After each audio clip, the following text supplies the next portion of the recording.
Okay, let's dive right into this explainer. Today, we're looking at the recent National Energy System Operator warnings over power supplies and heat waves.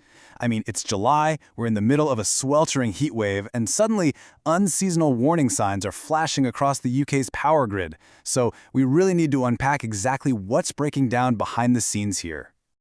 We naturally just assume power grids are going to fail in the winter, right? When everyone's got their heating cranked up on a freezing night. But today, the mechanics are totally flipping on us. So let's uncover the rather surprising reasons why a summer heat wave is now pushing our electricity supplies to the absolute brink. We are actually shifting away from those classic winter alerts, the ones driven by cold, dark evenings, to a completely new phenomenon. These new summer alerts are being driven by an unexpected dual threat: surging demand for air conditioning, crashing headfirst into crippled energy infrastructure. It's just a fundamentally different kind of strain on the whole system. And the scale of this shift? It's honestly unprecedented. For only the third time in its history, the grid operator has had to issue an emergency notice asking for extra power to balance the system during the summer. And get this, all three of those warnings happened just this year, including back-to-back emergency requests just to keep things balanced during that intense heat we had in June. The main catalyst here is just the sheer, prolonged heat. The Met Office is predicting temperatures reaching up to 36 degrees Celsius in parts of England. When that kind of scorching weather drags on for days, our grid, which, let's face it, was absolutely not built for Mediterranean summers, faces a massive, unseasonal shock on the demand side. Normally, summer gives the grid a bit of a breather, as overall electricity usage usually drops. But as everyone tries to cope with literally the third heat wave in just 6 weeks, households are frantically cranking up electric fans and heavily adopting energy-intensive air conditioning. That sudden, aggressive spike in usage is completely wiping out our traditional summer energy dip. But here is where it gets really interesting. It isn't just about a surge in demand from us trying to stay cool. Extreme heat actually attacks the generation of our electricity in some truly bizarre ways. It's like this relentless squeeze on both ends of the wire.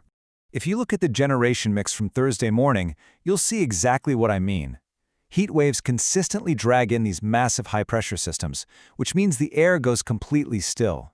That stagnant summer air has essentially flatlined UK wind power generation to under 5%. Because of that, expensive gas-fired plants are forced to do the heavy lifting, making up 37% of our total energy mix. To put that into perspective, the context is just staggering. Think back to a breezy day this past March, where a record 50% of British electricity was generated by wind alone. Compare that 50% to today's stagnant 5%, and you expose a massive, gaping void in our energy supply that absolutely has to be filled somehow. And this problem actually crosses borders. Over in France, the scorching temperatures mean their rivers are quite literally getting too hot to safely cool EDF's nuclear reactors. Because of that, they've had to curb output at up to 5 different plants. This instantly cuts off a vital power export that the UK heavily relies on to balance out its own grid. So, with flatlining wind turbines and crippled nuclear imports compounding the issue, you might be sitting there panicking, wondering, are we actually heading for rolling summer blackouts? Are the lights and the AC going to just shut off on us? Well, the short answer is no. To manage this intense squeeze, the grid issues what's called an electricity margin notice. Now, I know that sounds a bit scary, but it's actually just a proactive market tool.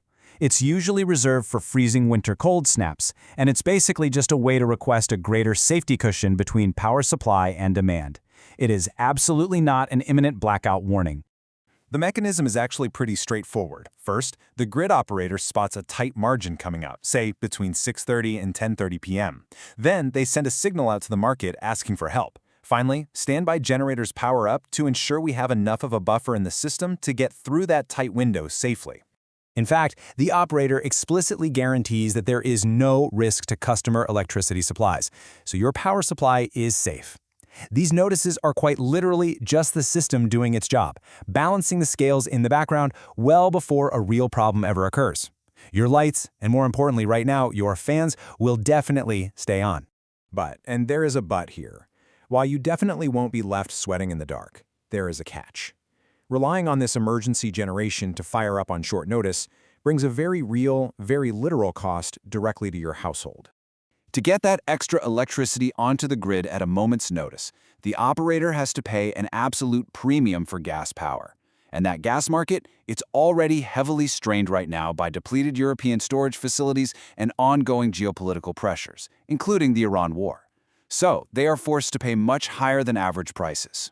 This entire dynamic pushes the price of UK wholesale gas up to 116 pence per unit, which is significantly above historical norms. So, when the grid operator is essentially begging gas plants to fire up on a sweltering July evening, that extra burst of emergency summer energy is certainly not coming cheap. And here is the real rub. In our current energy market, the most expensive gas suppliers that are called upon to fill that gap actually get to dictate the overall price of electricity for that entire window. Over time, these pricey routine balancing acts trickle down directly into Ofgem's energy bill price cap. Ultimately, you end up paying for it on your monthly bill.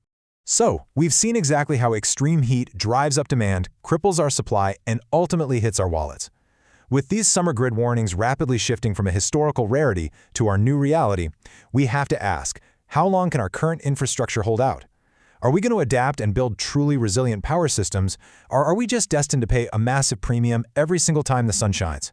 It's definitely something to think about the next time you reach for that fan switch. Thanks so much for joining me on this explainer, and I'll catch you next time.